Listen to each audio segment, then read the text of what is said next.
I can bring you in warm, or I can bring you in cold. Hey guys, welcome back to my channel Mandotheory. Today I'll be talking about Cad Bane. I'm planning to do a series on the different characters and things in the Book of Boba Fett, or at least who I'm assuming is going to be in there. My next video is either going to be about Kanan Jarrus, who I know is not going to be in there, but he's really interesting, or it's going to be about Boba Fett, because he's going to be like the star of the show, and I think that's a really important one. Today's is going to be about Cad Bane. Was the galaxy's most feared bounty hunter since Jango Fett. And Jango Fett was the best bounty hunter there was when the clones were created, because Bane had not yet started being a bounty hunter at that point.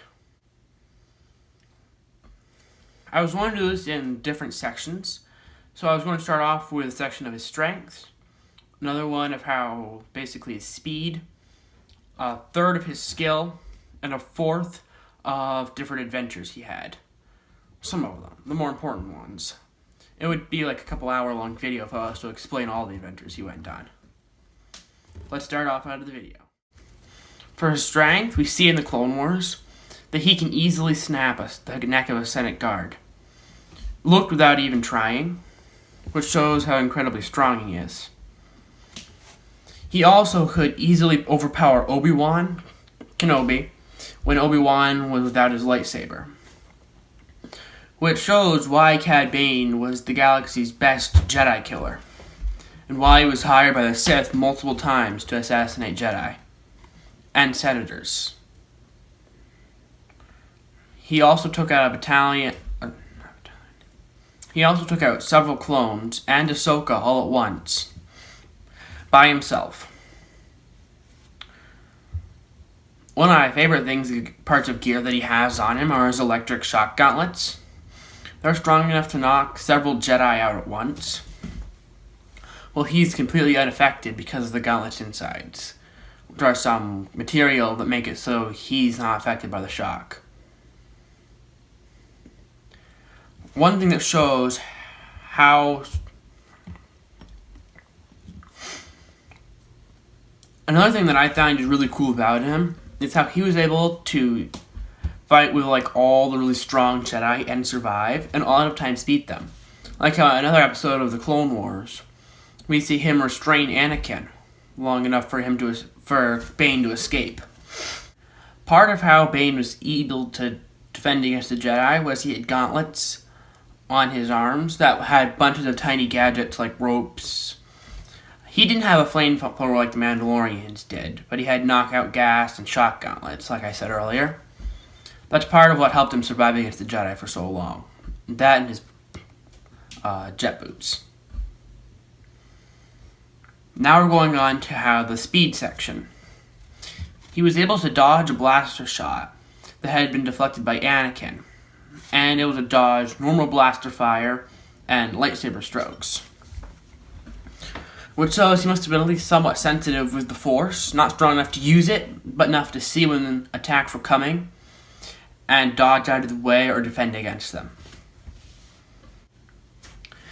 He was also the fastest bounty hunter there was.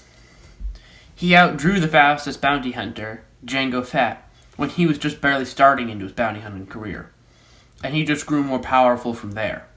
Which is another reason why I think Cad Bane was one of the best bounty hunters, if not the best.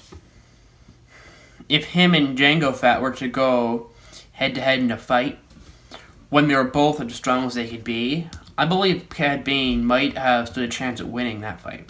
If it was anyone else, Jango Fett would have won, because he was the best bounty hunter there was, before Bane. He was also a very skilled bounty hunter.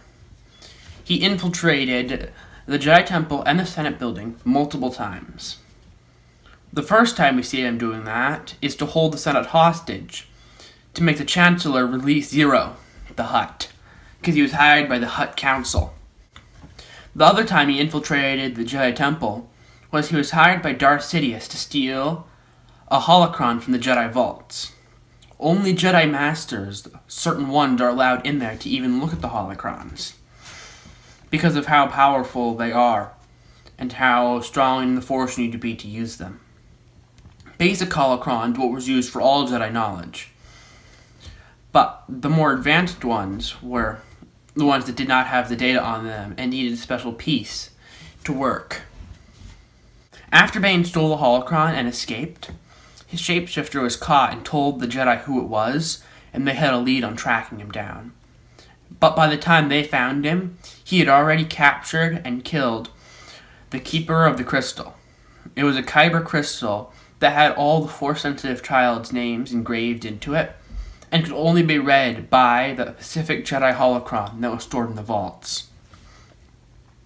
But the only way that it could be used was to have a Jedi open it. Light-side holocrons are built by Jedi.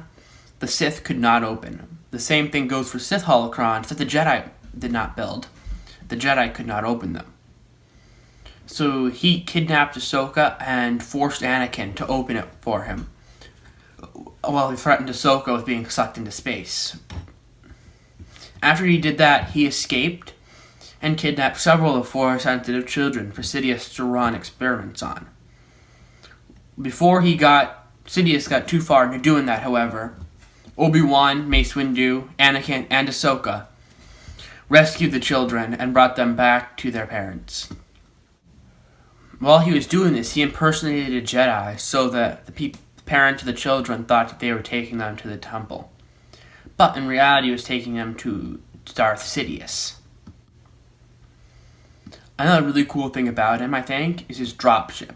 His old dropship that came before the Republic. It was called the Sleight of Hand. We don't really see it in the Clone Wars. We see it in Episode 8 of the Bad Batch, where he takes Omega and tries bringing her to the Kaminoans, but he fails because Fennec Shand goes in to save Omega from Cad Bane. Fennec is just barely able to survive and escape with Omega. If the fight had gone on much longer, Bane definitely would have won, because he was starting to weaken Shand. That brings us to the end of today's episode. Don't forget to like and subscribe. I'll see you next time. Mandotheory, out. This is the way. This is the way. This is the way.